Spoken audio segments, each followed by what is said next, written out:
Know that in some previous videos I've talked a little bit about fretboard mapping, and I'm going to go into a little bit more detail about what I mean by that and a couple of things that I implement to find my way around the fretboard.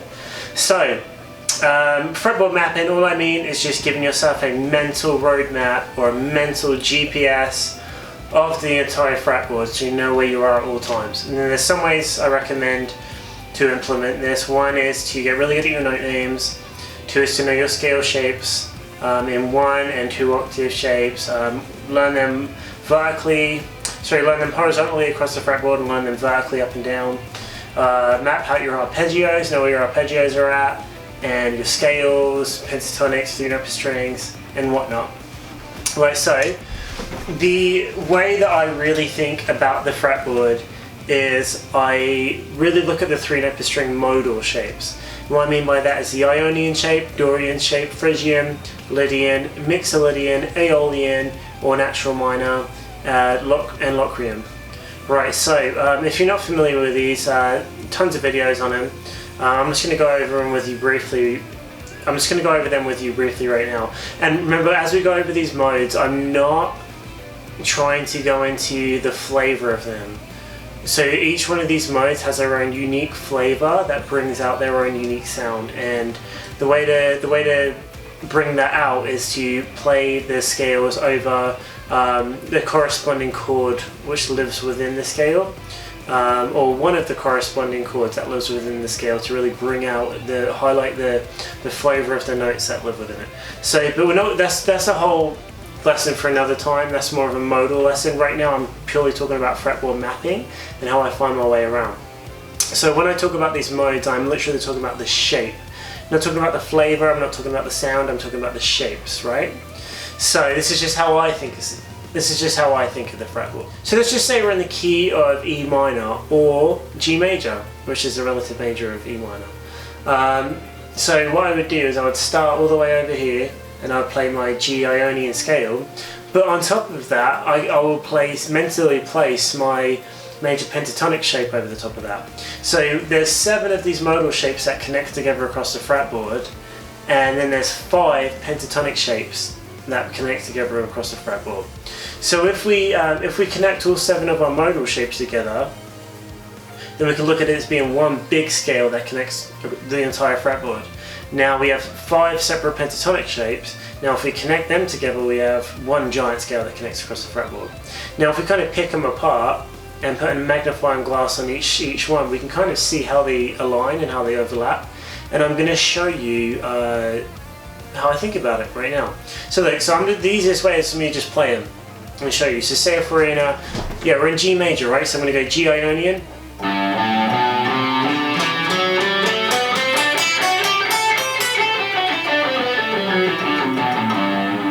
There's my G Ionian shape. Now on top of that, I'm going to map out my pentatonic shape, which works over the top.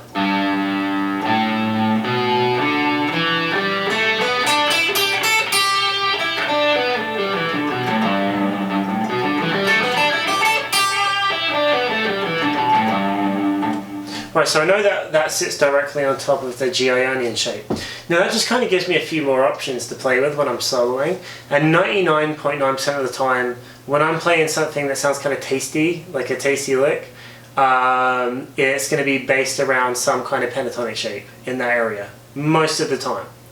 My 3-note string stuff is going to be used to spring together my kind of more shreddy stuff, and then when I want to do something like a nice lick, I'm going to be utilizing the pentatonic area around it.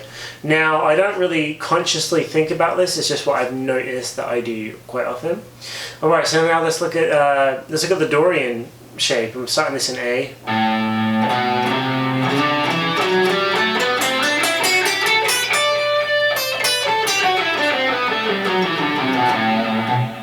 Right, now I have this pentatonic shape on top.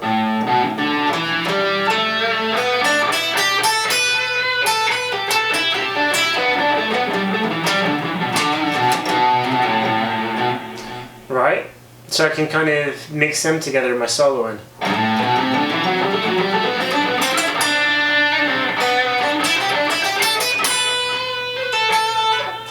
Right?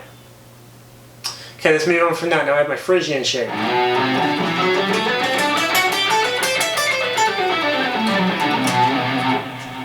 Right, and then over the top of that I have one of my favourite pentatonic shapes, don't know why, but...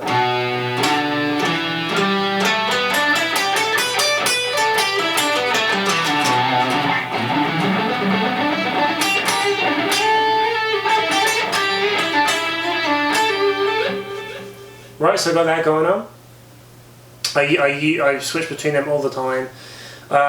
Then next in the modes we have our Lydian shape. Now there's not really a pentatonic shape that clicks over the top of this Lydian shape, so I kind of skip over that one, but just for you guys who want Lydian, want to hear Lydian, we've got it right here. I'm playing this from C.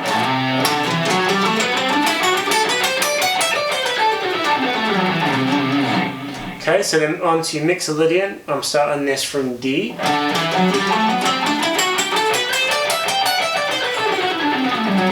we've got our D Mixolydian shape. Now over the top of this we have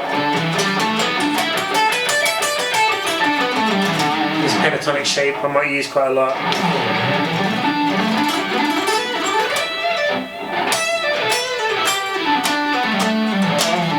Right, so I'll throw that in there quite often, and if I want to do a speed run,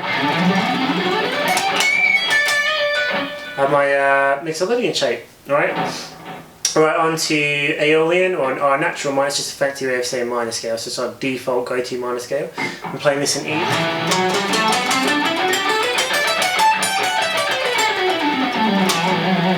There's E minor right there. On top of that we have our classic minor pentatonic shape that we all know and love, right?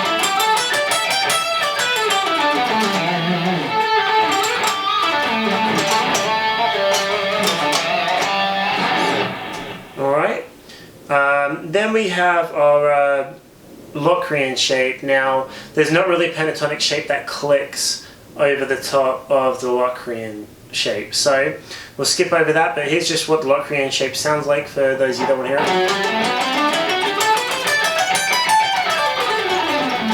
I apologise for my intonation, guys. I need to fix it. I've been meaning to do that for a while.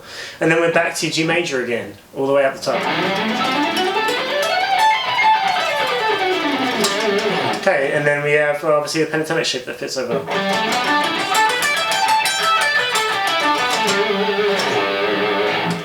Right, so that's kind of how I map out the fretboard. I hope that helps some of you. It's really how I think about it, and that's a very vertical way of thinking about the fretboard. It's a very down and up way across all 6 strings. I do recommend, you know, playing these horizontally too, right? So let's just take 2 strings at a time. So let's go G major again, back to the beginning. Just the 2 low strings. Dorian.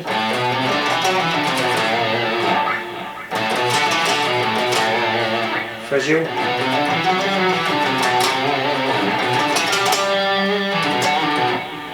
Lydian, obviously we'll skip over. We'll play the 3-note string shape just to get it down, you know. If you don't already, Mixolydian.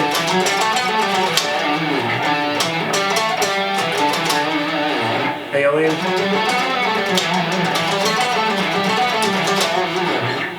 Back to, we'll run over Locrian. Back to the major shape. Then go from then do it backwards, right? So I'm not going to do it right now, but go all the way back. And then do the A string to the D string.